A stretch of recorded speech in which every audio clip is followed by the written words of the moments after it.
우리 좌우에 계신 분과 인사하겠습니다. 예수가 그리스도십니다. 우리 한 번 더 인사하겠습니다. 그리스도께서 모든 문제를 완전히 영원히 끝내셨습니다.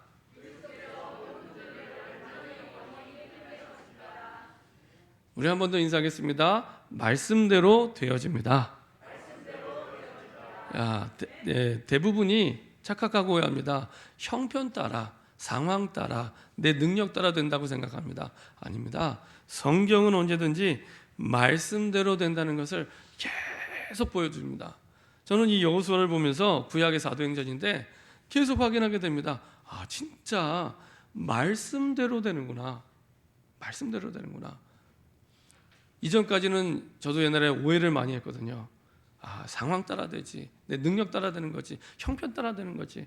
그래서 그 사실을 굳건하게 믿는 우리는 그 기준에 따라 결정합니다. 우리가 결정하고 판단하고 선택할 때는 내 형편 따라, 내 상황 따라, 환경 따라. 근데 성경은 뭐라고 말씀하냐? 말씀 따라. 말씀 따라, 말씀대로 되어집니다. 저는 이렇게 이 여호수아 갈렙을 보면서 굉장히 은혜가 되더라고요. 분명히 사람이 감당할 수 없는 엄청난 문제와 어려움이 왔는데, 사람이 막을 수 없는 문제가 왔는데, 그 상대방의 강함과 문제의 크기와 상관없이 말씀대로 되는구나. 이게요, 이게 보면서 야, 그렇구나. 그러면 코로나 그거 문제 아니지 않냐? 더 센 게 온다. 아무것도 문제되지 않습니다. 언제나 변함없이 모든 지구를 운행하시고 움직이는 모든 일들은 코로나 따라 되는 게 아니라 말씀 따라 됩니다. 말씀 따라 됩니다. 그래야 낙심하지 않고 흔들리지 않습니다. 심지어 전도도요, 말씀 따라 하면은 전도될 때는 약간 업됐다가 안 될 때는 낙심합니다. 영접되면은 갑자기 업됐다가 영접이 안 되잖아요. 낙심합니다. 말씀 따라 전도 안 했기 때문에. 전도도. 그래서요, 모든 일들은 말씀 따라. 그래서 우리는 하나님의 말씀을 절대 언약이라고 얘기합니다. 절대 언약. 절대란 말은 하나님께만 붙일 수 있습니다.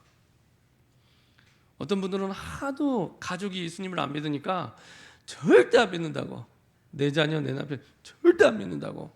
믿으면 어떻게 하시겠습니까? 그죠? 이것도 얘기가 달라지는 거거든요. 이게 하나님보다 힘이 세다는 얘기인데, 자녀랑 남편이나 가족이 아니잖아요. 그죠? 이미 시작부터 불신앙을 하고 시작하는 겁니다. 절대는 하나님께만. 하나님 말씀대로 되는 거기 때문에. 그래서 응답도 모든 걸 뛰어넘어서 응답이 옵니다. 그래서 절대 응답 이렇게 말씀합니다. 그렇죠? 어떤 상황도 상관없이 하나님의 말씀을 막을 수 없습니다. 요단강을 건널 때도, 여리고가 무너질 때도. 요단강도요, 보세요. 여호수아 3장 15절에 보면은 이스라엘 백성들이 요단강을 건널 때가 어떤 상황인지 잘 나타냈습니다. 요단이 곡식 거두는 시기에는 항상 언덕에 넘치더라. 물이요, 언덕 아시죠? 언덕에 넘칠 만큼 범람하는 때가 이때입니다. 근데 1년 내내 그러냐? 안 그렇습니다. 제가 이스라엘을 갔다 왔거든요. 원래 이 요단강은요, 이게 건기와 우기 이렇게 달라지는데, 건기 때는 그냥 동네 앞에 시내가 있죠. 그 정도 크기입니다. 요단강이. 말이 강이지 강이 아니라 동네 앞에 시내가 사이즈입니다. 근데 얘가 우기가 돼서 막 비가 오기 시작하면은 이게요, 여기 나와 있는 표현대로 언덕만큼, 언덕을 넘어설 만큼의 강으로 범람을 하게 됩니다. 근데 중요한 거는 이스라엘 백성들이 강 건널 때가 언제라고요? 시내가일 때가 아니라 범람할 때. 참 하나님 나쁘신 하나님이죠. 아니, 시내가일 때 건너면은 하나님도 편하고 건너는 이스라엘 백성도 편할 텐데, 한두 명이 건너는 게 아니라 200만이 건너는데, 좀 편할 때 건너게 하시지. 짓궂은 하나님, 참 이상한 하나님, 꼭 어렵게. 그래갖고 범람할 때, 요때 그것도요, 아무런 말씀 안 하시고 그냥 건너래요. 언약궤를 맨 제사장이 앞서가고 그 제사장 뒤에 2000규빗쯤 떨어져서 가래요. 왜냐?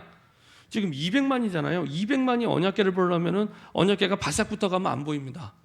언약궤 따라가야 되니까. 그러니까 2000규빗쯤 떨어져야 뒤에 있는 사람들이 언약궤가 보여서 따라가거든요. 그러니까 2,000규빗 떨어져서 사람들이 언약궤를 바라보고 따라가도록. 물을 바라보는 게 아니라 범람하는 강 보면 불신앙하거든요. 범람하는 강을 보는 게 아니라 언약궤를 바라보고 가도록. 신기하죠. 언약궤를 바라보고 가도록. 그리고 언약궤를 맨 제사장이 강물의 반을 담글 때 물이 갈라져서 이렇게 벽처럼 될 거다. 어디서 많이 보던 장면이죠. 어디서 봤죠? 홍해에서. 근데 이걸 봤던 사람은 두 사람밖에 없습니다. 여호수아, 갈렙. 나머지는 광야에서 다 장사 지냈습니다. 여호수아, 갈렙은 확실히 믿었죠. 근데 나머지 사람들은 아주 불신앙할 위험이 왔습니다. 본 적이 없기 때문에. 그래서 가나안 땅에 들어갈 세대를 위해 하나님이 특별히 준비한 이벤트입니다. 사실은 안 해도 되는데, 이거 안 해도 됩니다. 진짜 믿음을 갖고 있으면 안 해도 되는데, 진짜 언약을 믿는 믿음이 되도록 하기 위해서 하나님이 준비하신 이벤트입니다. 어차피 그 강은 갈라질 거기 때문에 강이 낮든지 높든지 아무 상관없습니다. 이게 되게 중요한 게, 우리가 불신앙할 때 언제 불신앙합니까? 작은 문제가 오면 불신앙 안 해요. 큰 문제가 오면 불신앙하잖아요. 문제의 크기 따라서. 하나님의 말씀을 따라가면 이게 아무 의미 없어지는 겁니다. 그래서 언약궤를 맨 제사장이 강물에 발을 담갔는데 그 말씀대로 강물이 갈라집니다. 벽처럼 세워지고, 강물을 어떻게 건넜다고 나왔냐, 성경에 보니까 마른 땅처럼 건넜대요.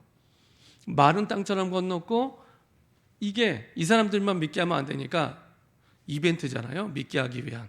그래서 돌들을 취해라. 조그만 거 말고 누가 봐도 큰 거, 어깨에 메고 다닐 만큼 큰 거. 그리고요, 이 어깨에 메는 사람들을 선택하는 것도요, 하나님의 세밀한 계획이 있습니다. 한 지파에서 12명 뽑으면 편하잖아요. 야 너희 지파 일로 와봐. 너희 그 12명 선착순을 와. 그리고 저희 가서 큰 돌, 어깨에 맨 돌 갖고 하면 얼마나 편합니까? 근데 하나님이 조건을 달아서 한 지파에 한 명씩 12명. 부르기도 귀찮아요. 지금 200만이잖아요. 한 지파에 한 명씩 12명. 왜 그럴까요? 200만이 다 믿으란 얘기입니다. 200만이다. 한 지파만 믿으란 얘기가 아니라 와서 진짜 맞는지, 마른 땅처럼 건넜는지 확실하게 그 마른 땅에서 어깨에 멜 만한 돌을 쥐고, 그리고 와서 기념비를 세우라는 겁니다. 그리고 너희만 믿지 말고 영원히 후대까지 믿도록 하기 위해서 그렇게 만든 겁니다. 하나님이 이제 믿음을 위한 이벤트를 그렇게 준비한 겁니다. 어떤 믿음이요? 진짜 말씀대로 되는구나. 그 믿음. 하도 사람들이 형편 따라, 사정 따라, 내 능력 따라, 돈 따라 생각하니까 제발 그렇게 믿지 말고, 제발 그렇게 믿어서 거기에 노예됐잖아. 400년 동안. 이제는 그렇게 믿지 말고 말씀대로 좀 믿어.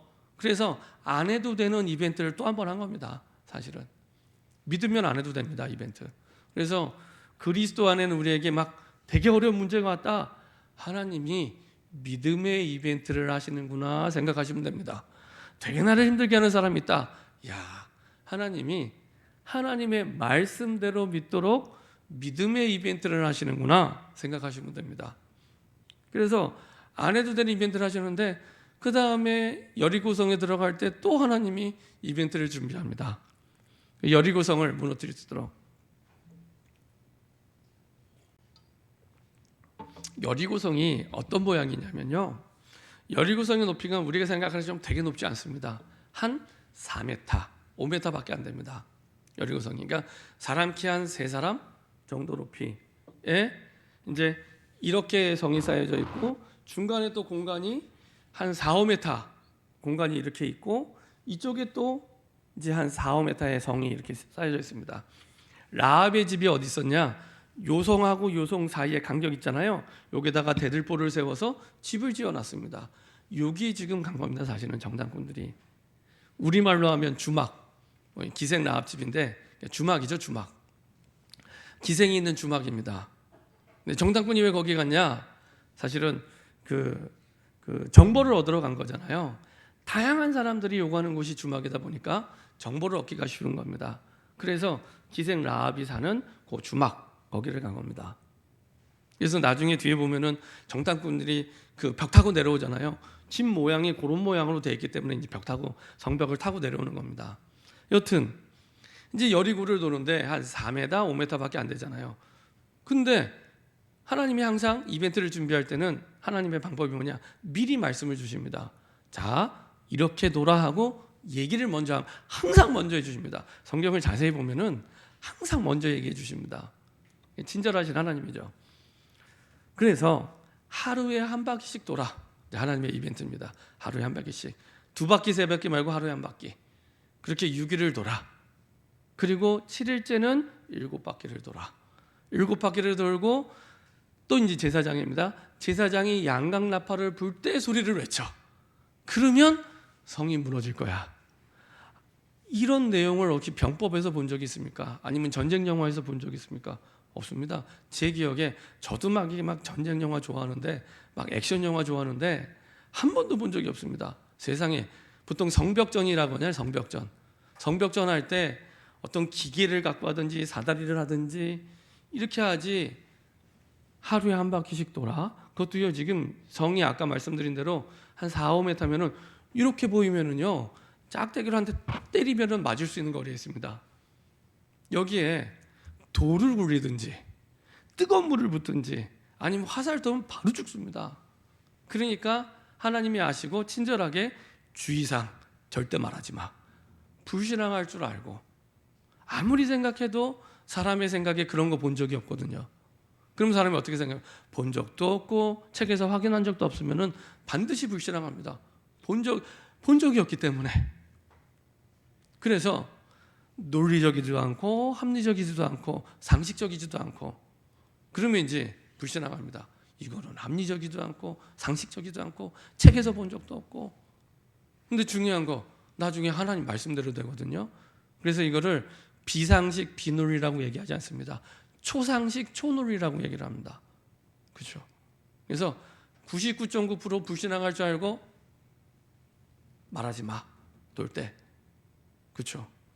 그리고 이제 돕니다. 신기한 거 성 안에 있는 사람들이 또 아무도 공격을 안 해요. 나중에 이제 여기 이유가 나왔지만은 마음이 녹았고 간담이 녹아 있기 때문에 공격을 못 하는 거죠. 그 마음이 녹고 간담이 녹으면 상태가 어떤 상태가 되냐면 의사들이 하는 말이 간과 담이 녹으면요 사람이 멀쩡하게 있는데 꼼짝을 못 한대요. 이게 간담이 녹은 상태입니다. 가끔 이제 영상을 보면은 쥐가 고양이를 만났을 때 깜짝 놀랍니다. 그리고 도망가면 되는데 이게 지금 간담이 녹은 상태입니다. 그래서 고양이가 빨리 달아요. 천천히 와요. 그럼 도망가면 되잖아요. 못 도망가요. 안 도망가는 게 못 도망가요. 간담이 녹은 상태. 완전히 무기력하고 무능력한 간담이 녹은 상태. 그래서 천천히 와서 한 입에 쥐를 싹 물고 천천히 갑니다.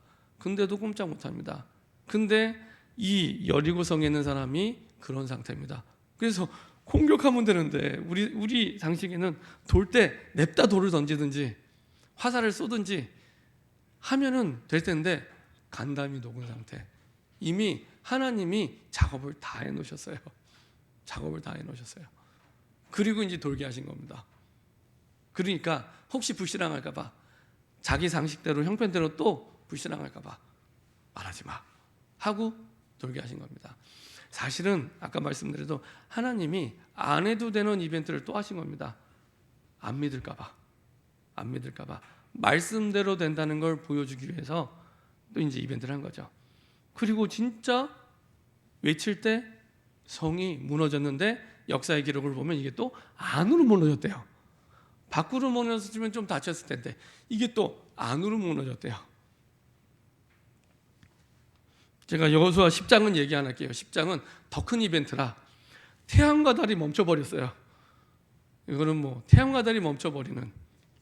근데 이게 또 과학적으로 증명이 된 이런 상황이 됐습니다. 근데 그때 뭐라고 얘기했냐? 이스라엘 백성들이 싸워서 죽인 사람보다 돌이 우박으로 죽은 사람이 더 많더라. 그 말은 하나님이 하셨다는 얘기입니다. 혹시나 이스라엘 백성들이 자기가 뛰어나서 했다고 얘기할까 봐 확실하게 하나님이 하신 걸 보여주죠. 그래서 계속되는 사건 속에 항상 한 가지만 계속 말씀하십니다. 저같이 단순한 사람도 이렇게 눈치챌 수 있도록 계속 한 가지만 계속 보여줍니다. 말씀대로 돼, 언약대로 돼, 이것만 계속 보여주시는 겁니다. 이것만. 그래서 말씀대로 계속 이루어지는, 말씀대로 계속 이루어지는. 그래서 믿음만 있으면 돼. 정복하는 건 힘으로 하는 거 아니야. 믿음으로 정복하는 거야. 이거를 계속 보여주는 겁니다. 믿음으로 정복하는 거야. 어떤 문제든지 믿음으로 정복하는 거야. 어떤 믿음입니까? 복음을 믿는 믿음으로. 근데 이 믿음이요, 언약에 근거하지 않으면 반드시 흔들립니다. 저는 그런 분들 많이 봤어요. 병이 나았는데도 불신앙하더라고요. 예수 믿는 부모님 그렇게 핍박하더라고요. 전도운동 못하게 막더라고요. 왜 그러냐? 병은 나았는데 말씀에 근거하지 않기 때문에. 그러면요, 병이 나았는데도 불신앙하고 나중에 또 병 걸려요. 근데 그때 또 부모님 찾아요. 그런 경우를 너무 많이 봤습니다. 문제 해결됐는데, 꿈에 그리던 문제가 해결됐는데 불신앙해요. 언약에 근거하지 않기 때문에. 아까 말씀드린 전도를 하는데 말씀 따라 전도하지 않으면 현장에 나가서 전도가 되면 많이 들떴다가 전도가 안 되면 또 낙심됐다가, 이게요, 신앙이 올라갔다 내려갔다 합니다. 왜 그러냐? 언약에 근거하지 않기 때문에. 지난주에 어떤 분을 신방하러 갔는데 그분께도 교회를 오래 다닌 분인데 그 성경 구절을 3개를 말씀드렸습니다. 첫 번째, 요한복음 19장 30절 꼭 기억하시라. 우리의 모든 문제 끝났습니다. 워낙 오랫동안 많은 문제 때문에 어려움 당하신 분이에요. 우리의 모든 문제 끝났습니다. 끝날 거야? 아닙니다. 끝났습니다. 끝. 어떤 문제를 만나든지 항상 첫 번째 기억하는 것은 끝. 이건 내 거 아니다. 예수님을 주인으로 고백했잖아요. 그죠? 그러면 그 문제는 주인 대신 예수님이 해결할 문제지 내가 해결할 게 아닙니다. 그죠? 예를 들면 제가 우리 오병영 장로님 댁에 신방을 가는데 너무 좋은 TV가 있어요. 너무 좋은 TV가 있는데 그 TV가 고장이 났어요. TV가 삼성인지 LG인지 모르겠지만 삼성 TV라고 하면은, 그러면 이제 제가 그걸 고칠 수 있겠습니까? 못 고치죠. 그리고 그 TV가 고장났다고 해서 마음이 슬프거나 아파하거나 고민되거나 낙심하거나 갈등하거나 잠 못 자거나 그런 일은 영원히 없습니다. 그죠? 주인이 누구라고요? 장로님. 장로님이 주인입니다. 그러면 장로님이 어디서 고치지?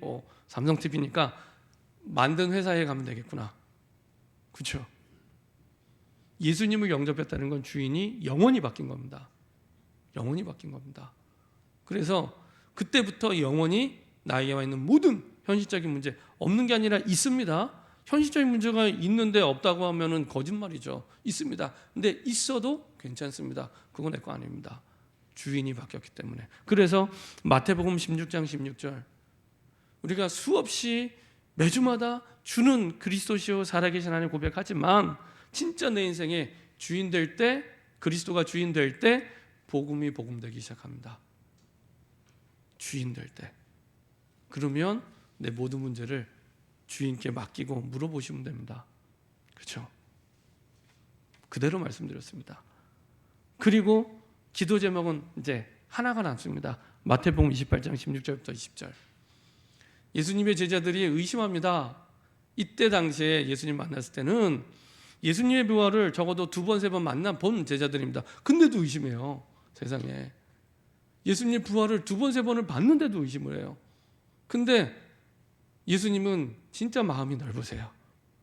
그런 제자들 보고, 야, 어떻게 훈련 받을 때 그렇지만은 부활을 내가 직접 이렇게 보여줬는데도 어떻게 또 의심하냐? 좀 의심하지 말고 세계복음화로서 준비해라, 이렇게 말씀하실 것도 아닌데 아무 말씀 안 하시고 모든 족속으로 가서 제자 삼으라고 말씀하십니다. 아무 말씀 안 하시고. 그 말은 좀 부족하고 연약해도 괜찮다는 얘기입니다. 부족하고 연약해도 괜찮다는 얘기입니다. 예수님이 제자를 부를 때 완벽한 제자 부르지 않았습니다. 마가복음 3장에 예수님 제자를 부를 때요, 전도자들이잖아요. 근데 그러면 그 예수님의 제자들이 전도를 많이 한 사람입니다. 아니라니까요. 갈릴리 출신, 이스라엘에서도 저기 깡촌, 가방끈도 초등학교를 못 나간 수준. 근데 그 제자들을 예수님이 부르세요. 신기하죠. 하여간은 예수님이 하시는 일은 우리의 상식과 안 맞아요. 그 가르쳐 주신, 그렇죠? 능력 수준 배경 아무 상관없이. 그럼 기준이 어디냐? 부르심이 있습니다. 내가 이렇게 부족한데 부르신 게 맞냐? 이것만 생각하시면 됩니다. 정말 부르신 게 맞냐? 세상에 나보다 훌륭하고 대단하고 굉장한 사람이 너무 많은데 부르신 게 맞냐? 그걸로 끝입니다. 베드로가 유일하게 잘한 거 그거 하나입니다. 얼마나 3년 동안 예수님 따라다니면서 흔들립니까? 부끄러울 만큼 흔들렸습니다. 그리고 나중에는 쓸데없이 그 남의 종의 귀를 잘라갖고 예수님이 나중에 또 그 귀를 붙여주세요. 안 해도 되는 일을 해갖고 예수님 귀찮게 하고, 이게 늘 베드로가 하는 일이었습니다.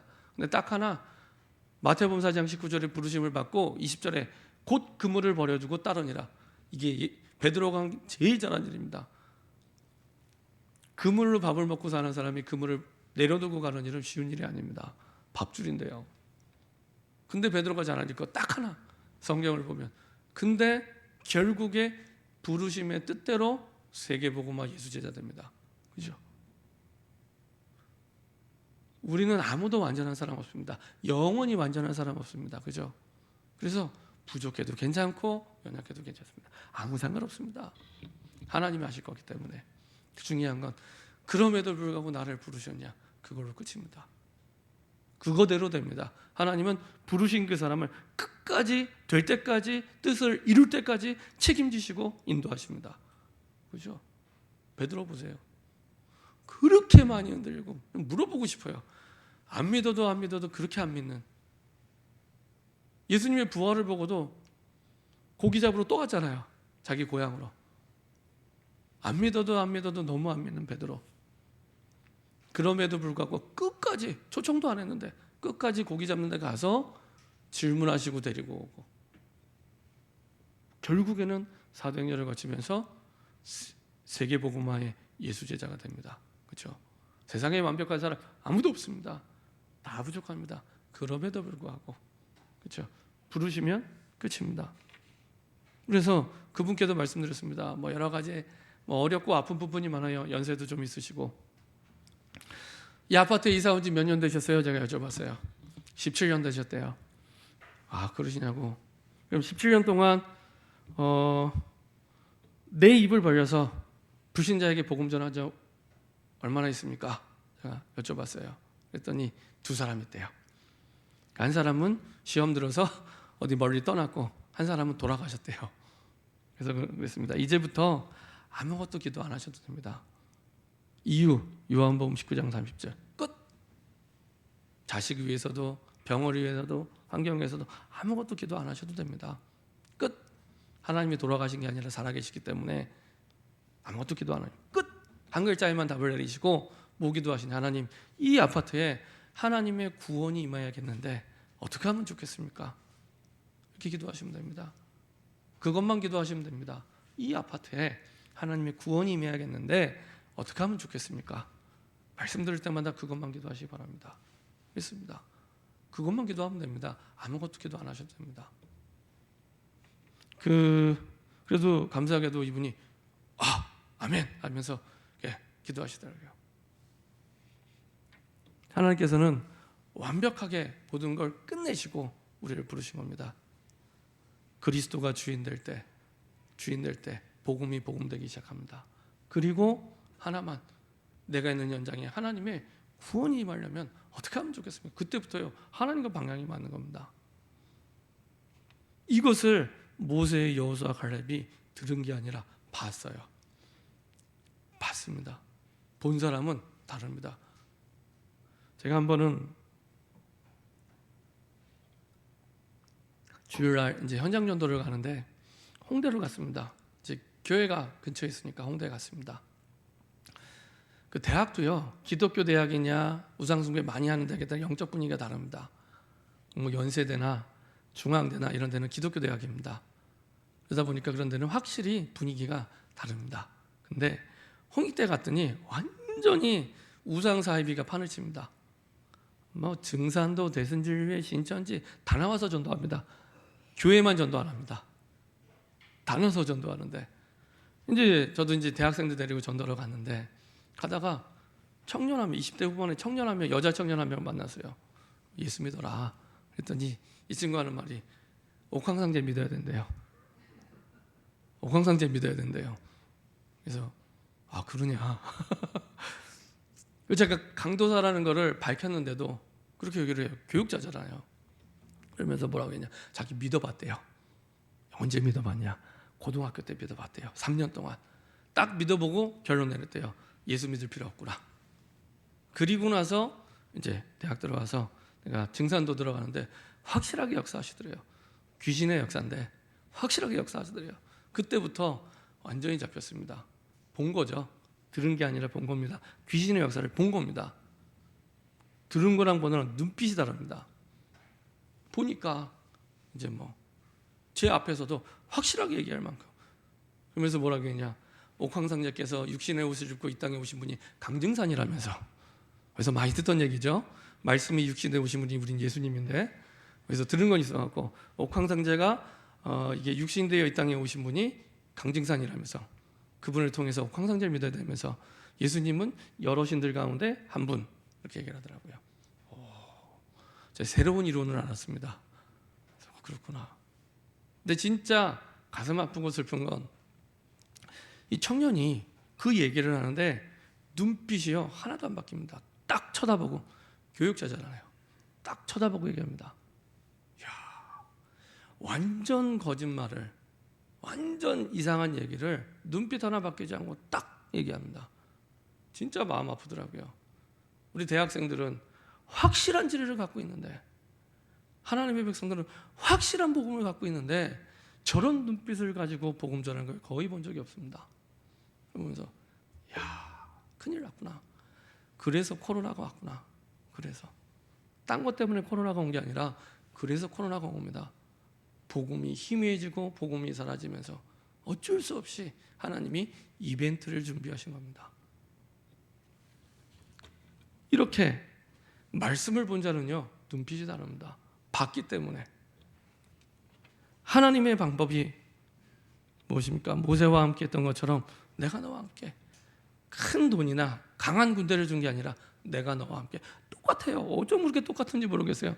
시대가 바뀌고 주인공이 바뀌고 사람이 바뀌고 계속 바뀌는데 요셉 때도 내가 너와 함께, 모세 때도 내가 너와 함께. 너무 단순하게 똑같은 말만 반복하세요. 여호수아에게도 내가 너와 함께. 이쯤 되면 이제 눈치채야 됩니다. 아, 문제가 생길 때 딴 게 답이 아니구나. 내가 너와 함께. 그렇죠? 도구가 뭡니까? 함께하는 도구가 뭡니까? 하나님의 말씀입니다.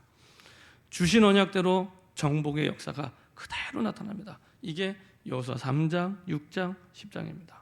이 응답의 흐름 속에 라합이 등장하게 됩니다. 현장에는 두 종류 사람이 있습니다. 이렇게 엄청난 역사를 보고도 못 믿는 사람들, 이스라엘 백성들, 선민으로 부름받았음에도 불구하고. 왜 그러냐? 언약이 없어요. 말씀이 없어요. 보기는 봤는데 언약이 없어요. 그러면 어떻게 돼요? 그런가 보다 하고 또 지나갑니다. 전혀 영적 감동이 안 됩니다.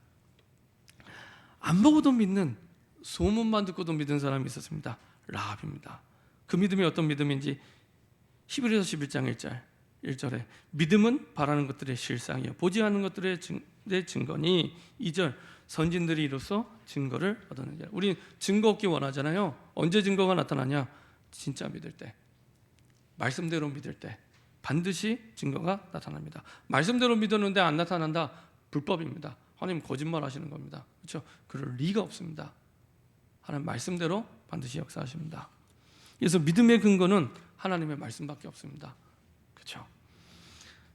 자, 그 속에 이 라합이 말씀이 확실하니까 확신이 생긴 겁니다.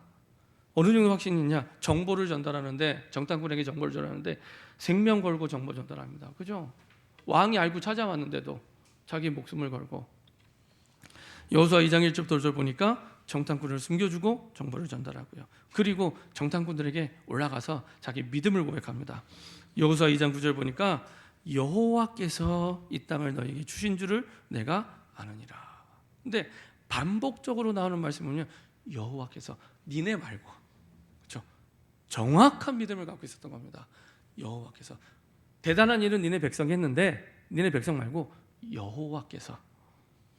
11절에 이미 우리들은 마음이 높고 정신을 잃었다고, 간담이 녹은 상태, 아무것도 못하는 겁니다. 그러면서 하나님이 어떤 하나님이냐? 너희의 하나님은 상천하지 하나님, 유일하신 하나님. 그 말은 이 라합이여 하나님을 어떻게 붙잡았냐?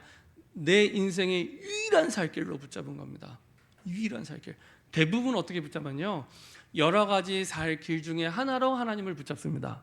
근데 라합은 내 인생의 유일한 살길로 하나님을 붙잡은 겁니다. 다른 길이 없습니다. 이 말은 유일한 복음으로, 오직 복음으로, 완전 복음으로 하나님을 붙잡은 겁니다. 우리는 비슷한 복음, 틀린 복음, 이상한 복음, 여러 가지 섞인 복음, 다른 복음이 있는데 라합에게는 유일한 복음으로 딱 붙잡은 겁니다. 다른 길 없어. 사도행전 4장 12절에 베드로가 자기를 죽이려고 하는 대제사장, 바리새인, 사두개인 앞에서 믿음 고백했던 대로 다른 이로서는 구원을 얻을 수 없나니 천하 인간의 구원 얻을 만한 다른 이름은 없어. 이 길만이 살 길이야. 예수 이름 안 믿으면 망해. 예수 이름 안 믿으면 죽는 거야. 이렇게 믿은 겁니다. 그냥 뭐 형편대로 믿고 뭐 대충 믿고 그게 아니고요. 아니야, 이거 안 믿으면 죽어. 망하는 거야. 그것도 성경에 뭐라고 돼 있어요? 멸망. 요한복음 3장 6절. 멸망이라는 의미를 사전에 찾아보면은 가장 상하는 사람이 을 잃어버리고 망하는 걸 멸망이라고 되어 있습니다. 그렇게 망하는 겁니다. 하나님을 떠나 있으면. 제 말 아니고 성경에. 이 길이 아니면 망하는 거야. 이 길만이 살 길이야. 근데 대부분은요 그렇게 생각하지 않습니다. 기도할 때도 그래서 어떻게 기도하냐? 막 열심히 통성기도 하는데 마음속으로는 내가 갖고 있는 문제에 대한 1차 대비책, 2차 대비책, 3차 대비책을 계속 생각해요. 아, 내가 지금 경제 문제가 왔는데 이거를 지금 개똥이 엄마한테 빌려야 될지 지금 김씨한테 빌려야 될지 이거를 계속 생각을 하면서 기도를 합니다.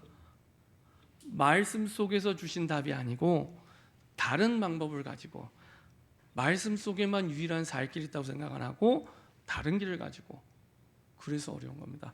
그래서 하나님 자꾸만 언약대로 하는 이벤트를 자꾸만 보여주시는 겁니다. 그래서 유일한 살길로 라합은 붙잡았습니다. 이후에 어떤 응답이 왔습니까? 영원한 정복의 축복을 주셨습니다. 여호수아 2장 24절을 보면요 똑같이 얘기합니다. 진실로 여호와께서 그 온 땅을 우리에게 주셨으므로. 이 정탐꾼의 얘기입니다. 그렇죠? 그 땅의 모든 주민이 우리 앞에서 간담이 높더이다 하더라. 다시 말하면 여호수아 1장 3절의 언약의 성취죠. 과거형이잖아요. 그 땅을 주셨으므로. 너희들이 똑바로 하면 줄 거야. 이게 아니고요. 주셨으므로. 여호수아 1장 3절도 똑같이 얘기합니다. 내가 모세에게 말한 바와 같이 너희 발바닥으로 밟는 것은 모두 내가 너희에게 꼭 땅무사 이미 손에 쥐고 있는 것처럼 주 언론이라고 얘기합니다. 아직 가지도 않고 보지도 않았는데 주 언론이 다 줬어 라고 얘기를 합니다. 이 사실을 진짜 현장 가서 확인하고 믿게 된 겁니다. 그리고 그 뒤에도 여호수아를 보면요 계속 똑같이 고백을 합니다. 이미 주었다고. 그리고 그 믿음대로 되어집니다. 그렇죠? 자, 그래서 언약대로 이루시는 하나님을 계속 확인시켜 주십니다. 그래서 라합이요 이 가나안 땅을 정복하는 정복의 주역 중 한 명으로 세워지게 됩니다. 그래서요 믿음의 증인으로 서게 됩니다. 히브리서 11장 31절에 이제 라합의 이름이 등장합니다. 라합이요 이방인이고 여자임에도 불구하고 여기에 자기의 이름을 올리게 됩니다. 히브리서 11장 31절에 믿음으로 기생 라합은 정탐꾼을 평안히 생명 걸었는데 두려워하는 마음이 아닙니다. 평안히 확신이 있었던 얘기죠. 평안히 영접하였으므로 순종하지 아니한 자와 함께 멸망하지 아니하였도다. 자기 가나안 족속, 그때 당시에 가나안 사람들은 대부분 그 다신론자입니다. 범신론자, 여러 신들을 섬기는 사상입니다. 그 가운데 라합은 하나님만이 유일한 신이다 이렇게 믿은 겁니다. 그리고 야고보서 2장 25절에 여기에도 라합이 등장을 합니다. 또 이와 같이 기생 라합이 사자들에게 접대하여 다른 길로 나가게 할 때 행함으로 의롭다 하심을 받은 것이 아니냐. 행함으로. 진짜 믿음이 있었다는 얘기죠. 야고보서의 주제가 뭐니까 행함이 없는 믿음은 죽은 믿음이야. 이게 야고보서의 주제입니다. 행했다는 얘기는 진짜 믿었다는 얘기입니다. 진짜 믿었다는 얘기입니다. 자, 그래서 마태복음 1장 5절에 예수 그리스도의 족보에도 기록이 남습니다. 마태복음 1장 5절에 보면은 족보에 보통 남자 이름만 들어가고 여자 이름, 이방인 이름이 들어가면 안 되는데 이방인 여자인데 들어가요. 5절에 살몬은 라합에게서 보아스를 낳고 보아스는 롯에게서 오벳을 낳고 오벳은 이새를 낳고, 다시 말하면 라합의 손자가 다윗의 아버지 이새, 라합의 증손자가 이스라엘 역사상 가장 위대한 왕, 지금도 유대인들이 예수님을 안 믿어도 위대한 왕으로 인정하는 다윗. 그리고요, 재밌는 건 라합의 남편이 살몬이잖아요. 살몬의 아버지가 누구냐? 갈렙입니다. 갈렙입니다. 근데 신기하잖아요. 이스라엘 백성들은 순혈주의입니다. 순혈주의. 이방인을 받아들이지 않습니다. 근데 이방인을 받아들입니다. 그렇죠? 그 말은 하나님의 뜻은 항상 세계복음화에 있습니다. 항상 세계복음화. 그래서 갈렙의 며느리가 라합입니다. 그것도 기생. 그렇죠? 자, 나중에 특별히 기억하실 것은 여호수아 2장 13절에 이렇게 그 라합이 정탐꾼에게 요구를 합니다.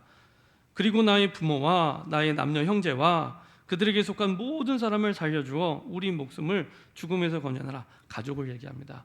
가족과 함께하는 권속을 얘기합니다. 근데 이거를 받아들이고요, 드디어 여호수아 6장 22절에서 25절에 가족들이 다 구원받습니다. 라합 한 사람 때문에 그 여리고 성 안에 있는 사람 가운데 유일하게 라합과 라합 가족만 구원을 받습니다. 다 죽임을 당하게 됩니다. 그래서 여호수아가 그 성에 들어가자마자 가장 먼저 라합을 찾죠. 여호수아가 그 땅을 정탐한 두 사람에게 그 기생의 집에 들어가서 너희가 그 여인에게 맹세한 대로 그와 그에게 속한 모든 것을 이끌어내라 하며, 정탐한 젊은이들이 들어가서 라합과 그의 부모와 그의 형제와 그에게 속한 모든 것을 이끌어내고 또 그의 친족도 다 이끌어내어 그들을 이스라엘 진영 밖에 두고, 무리가 그 성과 그 가운데 있는 모든 것을 불로 사르고 은금과 동철기구는 여호와의 집곳간에 두었더라. 다 죽임을 당할 뿐만 아니라 다 빼앗겼는데 딱 라합의 집과 소유만 남깁니다. 그렇죠? 그래서 25절에 여호수아가 기생 라합과 그의 아버지의 가족과 그에게 속한 모든 것을 살렸으므로 그가 오늘날까지 이스라엘 중에 거주하였으니 이는 여호수아가 여러 정탐하려고 보낸 사자들을 숨겼음이었더라. 라합의 믿음이 자기만 살아난 게 아니라 가족 전체를 다 살립니다. 그래서 이번 명절 때 이 말씀을 가지고 가정 예배 드리세요. 예배를 드리세요. 그 한 사람의 믿음이 가족 전체를 살립니다. 근데 그게 사실은 또 사도행전에 똑같이 또 나옵니다. 주 예수를 믿으라, 그리하면 너와 내 집이 구원 얻으리라. 근데 간수가 질문할 때 뭐라고 질문했냐? 내가, 가족 얘기도 안 했어요. 내가 구원받으려면 어떻게 해야 됩니까? 이렇게 질문했는데 바울의 대답은 주 예수를 믿으라. 네가 예수 믿으면 너와 내 집이 구원 얻을 거라고. 그래서 나중에 사도행전 16장 34절에 보면은 그 간수장의 가정과 종들까지 다 구원받습니다. 그렇죠? 이게 성경 전체에 흐르는 흐름입니다. 한 사람이 살아나면 다 살릴 수 있습니다. 다 살릴 수 있습니다. 그 축복 속에 하나님이 우리를 부르셨습니다. 자, 결론입니다. 근데 우리가 대단한 거 안 해도 됩니다. 작은 거 한 가지, 그것만으로도 인생 최고의 걸작품을 남길 수 있습니다. 그게 뭡니까? 계속해서 여호수아는 여호수아 1장에 있는 언약을 계속 성취된다는 걸 보여주고 있습니다. 하나님과 함께하는 비밀만 있으면 돼 라고 얘기를 합니다. 그래서 하나님과 함께하는 방법인 하나님의 말씀을 가지고 인도받으면 되는데 그 말씀을 정확하게 기록으로 남길 수 있도록, 많이 안 남겨도 됩니다. 한 단어 한 문장이라도 정확한 기록으로, 이게 하나님이 이번 예배 때 내게 주신 거야 라고 확신할 만큼, 그걸 보고 지난번에 말씀드린 확정, 한 번의 예배를 들어도 한 단어라도 한 문장이라도 확정해라. 여기에 성경 구절까지 붙잡으면 제일 좋습니다. 증인이 누굽니까? 모세의 오경을 쓴 모세. 모세가 쓴 글이 성경이 될 만큼 정확하게 사실은 기록이 됐습니다. 그리고 여호수아서를 누가 썼어요? 여호수아. 여호수아 쓴 글이 여호수아서 성경이 될 만큼. 시편의 반은 누가 썼습니까? 다윗. 다윗이 쓴 글이 성경이 될 만큼. 그렇죠? 그거를 막 대단하게 문장 실력이 대단해서 공부해서 한 게 아니고 한 번의 말씀을 듣더라도 이건 내게 주신 거야. 한 단어, 한 문장만이라도 확실하게 붙잡을 때 이것이 영원한 응답의 언약이 됩니다. 저 여러분들이 이렇게 응답을 받는 새로운 시작 되기를 소원합니다. 기도하겠습니다. 주님 감사합니다. 우리에게 237개 나라를 살리는 보좌의 축복 속에 부르심을 감사드립니다. 한 사람이 믿었을 뿐인데 그 한 사람을 통해 모든 사람을 살렸던 것처럼 아버지 하나님, 한 사람의 믿음을 통해 우리의 가정과 가문이 살아나게 하시고 회복되게 하시며 우리 지역과 모든 현장이 살아날 수 있도록 축복하여 주옵소서. 감사드리며 예수 그리스도의 이름으로 기도합니다. 아멘.